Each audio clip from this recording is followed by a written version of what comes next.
Ronaldinho, siapa yang tak mengenalnya dalam sepak bola? Ia sungguh mahir dalam memainkannya. Tariannya di lapangan membuat semua orang kagum padanya. Dunia juga mengakuinya.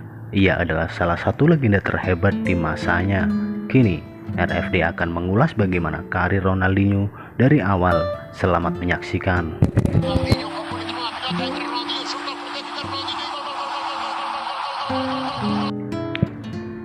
Ronaldinho lahir pada tanggal 21 Maret 1980 di Porto Alegre, Brasil. Lahir dari seorang ibu bernama Miguelina de Assis dan seorang ayah, João Moreira. Lingkungannya di Porto Alegre, Brasil, terkenal sebagai salah satu kota termiskin dan paling kasar di Brasil. Setelah pensiun dari dunia sepak bola, sang ayah kini menekuni pekerjaannya, yaitu sebagai tukang las untuk menghidupi keluarganya.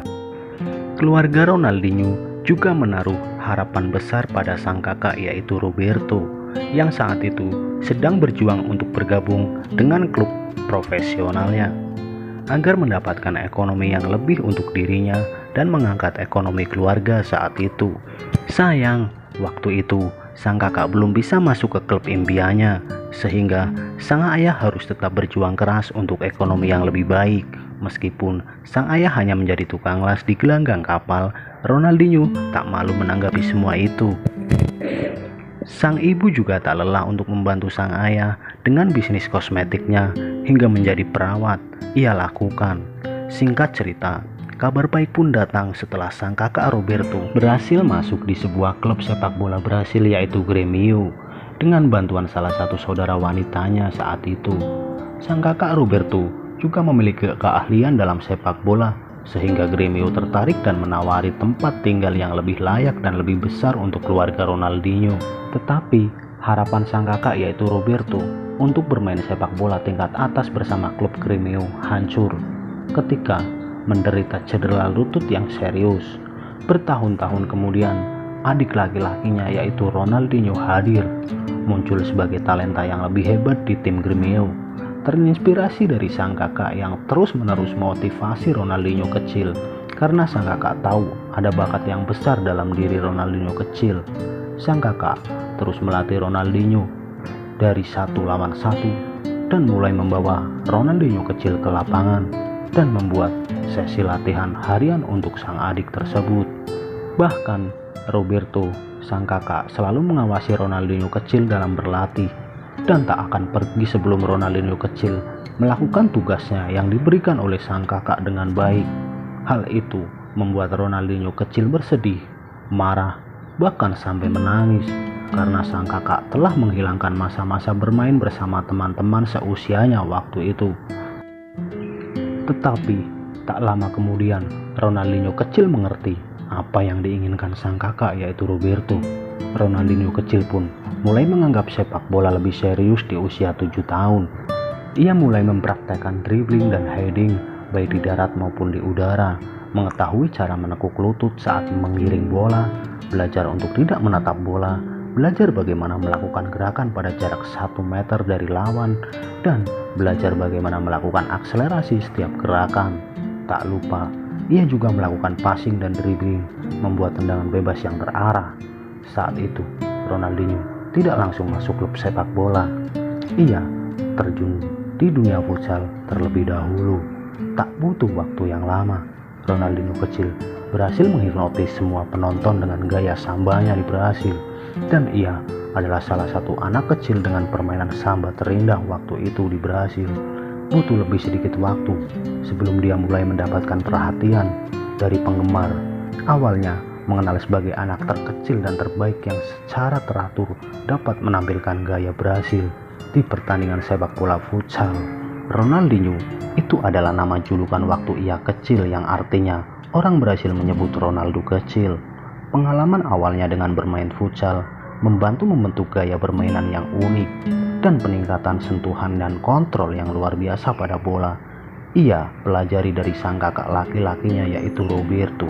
Ronaldinho juga meluangkan waktunya untuk berlatih agar bisa seperti legenda Brasil hebat yang lainnya, yaitu Pelé, Zico, dan Rivellino. Ia terus bermimpi untuk mengikuti jejak mereka. Waktu yang ditunggu akhirnya tiba.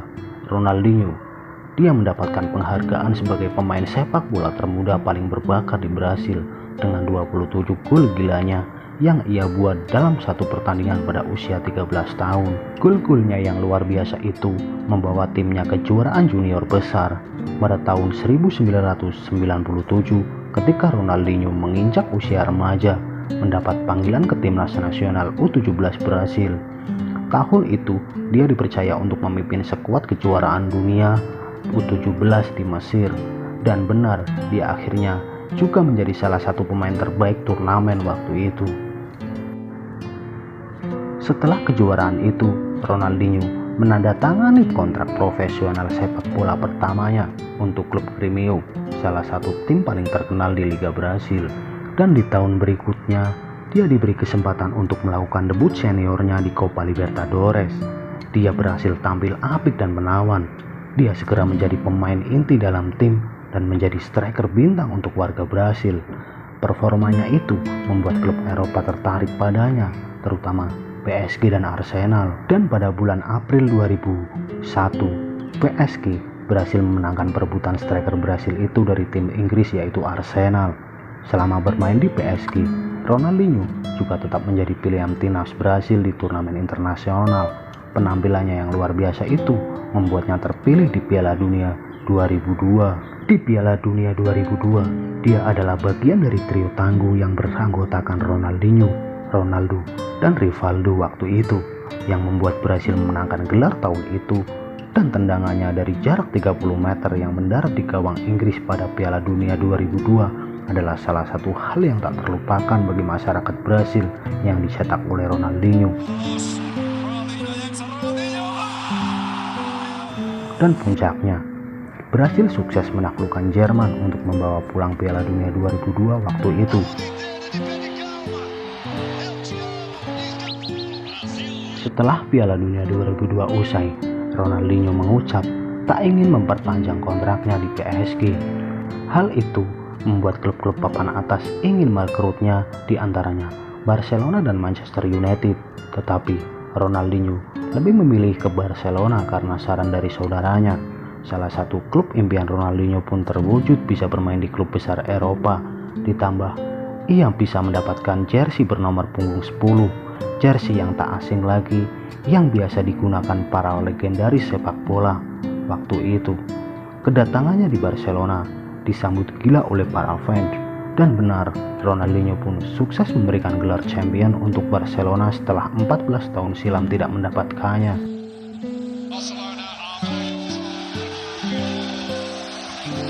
Ronaldinho akan selalu dikenang dalam Barcelona dan menjadi salah satu legenda Barcelona. Sekian saja ulasan tentang Ronaldinho untuk sahabat RFD. Kurang lebihnya saya mohon maaf.